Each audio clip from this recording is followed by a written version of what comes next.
Hi, you're currently looking at AOPA's Retrospective platform in development. I'm happy to report that it is moving forward quite well. The arrows you see there are pointing to the core data objects of the AOPA Retrospective platform, which are artists, artworks, exhibitions, and series. AOPA's meticulous senior programmer Val has created this iteration of the admin interface. And like I say, it's a work in progress. Anyways, I'm excited to give you a sneak peek at some of the data fields. One of the foundations of the retrospective platform is data design.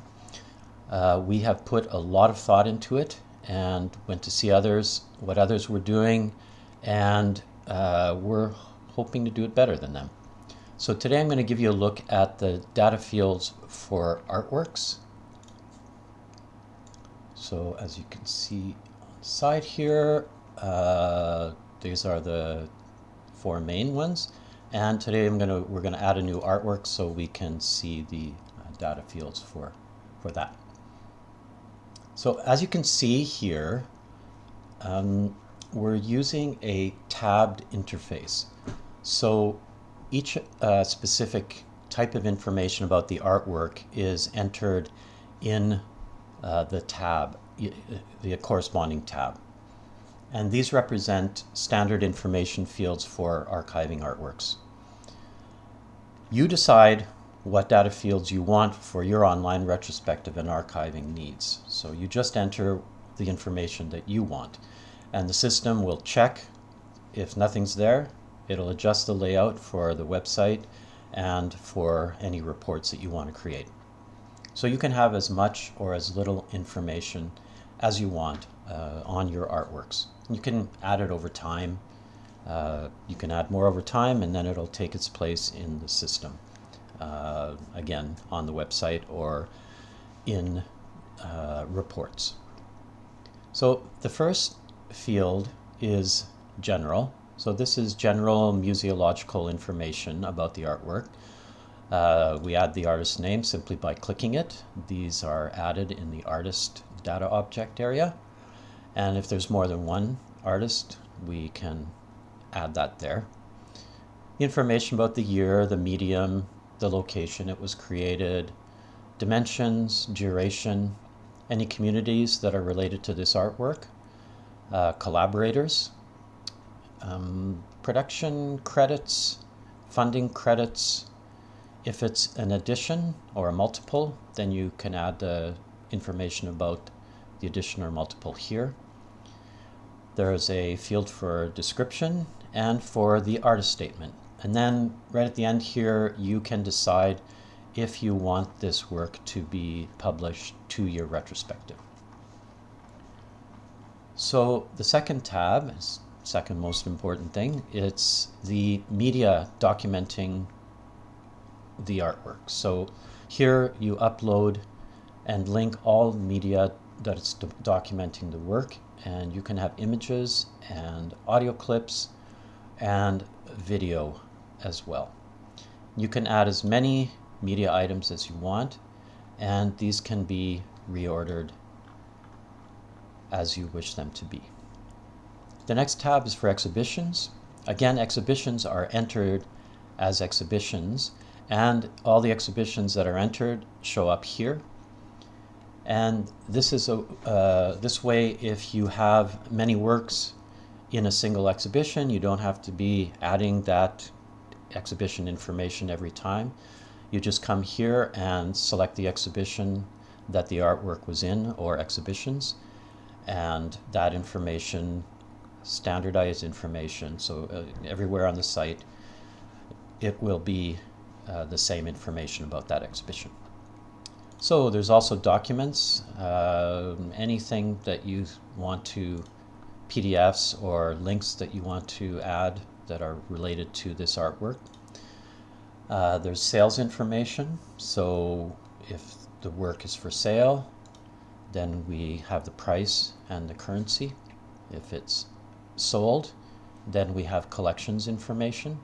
So we would add a collection here, who the owner is, where they're located, whether you want to show the owner's name and location or not. You have the option to do that. And this would be the notes and the history on the sales of the work. So if the work was sold more than once, you can add information there. Next section is authenticity. So we're getting into information that you might not necessarily want public. Kind of in the sales, we started to see that. So you are asked if the artwork is signed. And if it is signed, you're given a data field where you can put some information where the signature is. And then you have the option of showing whether you want that information to be visible on your retrospective, so if it's visible to the public or not. If not, it will appear in reports that you have on this artwork. You can add documentation, so if you want to get a photo of the signature, it can be added to the gallery here. And then you can upload authenticity documents here,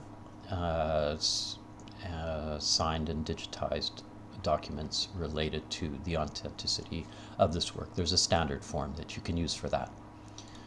The next tab is information, where the artwork is currently located, and some information about who to get in contact with at that location. On several of the tabs for information, we have the option of adding the date that this information was updated and who it was updated by. The next tab is, and now we're really getting into stuff that's not going to be on the public site, obviously. So we have installation instructions. There you can upload documents, PDFs or JPEGs related to how the work should be installed. There's notes for installation.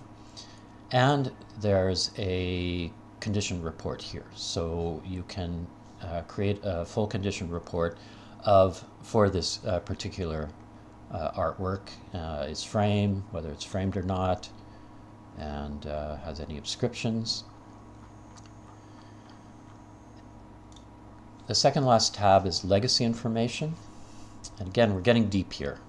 So if you have a beneficiary in mind for this particular artwork, you can name that person here, state what your relationship with them is, and give contact information. You can also upload documents, for example, a copy of a notarized bequest document.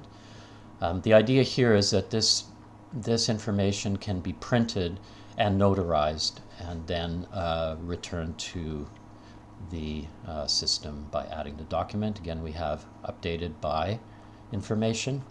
And finally, there are extras here. So artists are often asking me if it's possible to add things that kind of give insights into the process used to create the artwork. So images of production stills or relevant source materials. So this little extra here allows that to be done. So we can add a grouping of extras, say for example, photo series of the artwork being installed, or photos that are used as source materials, and then you can describe those and upload images and upload documents.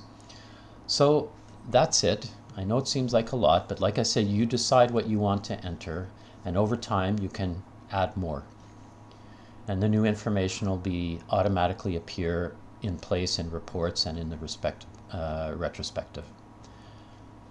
This is going to be validated with artists, an estate planner, and a conservation specialist, so that's coming down the pipe.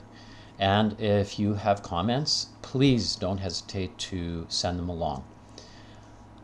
Thank you for listening all the way through to here, and I hope you like what you see, and we'll keep you posted on further developments. The next step is going to be starting to program the templates.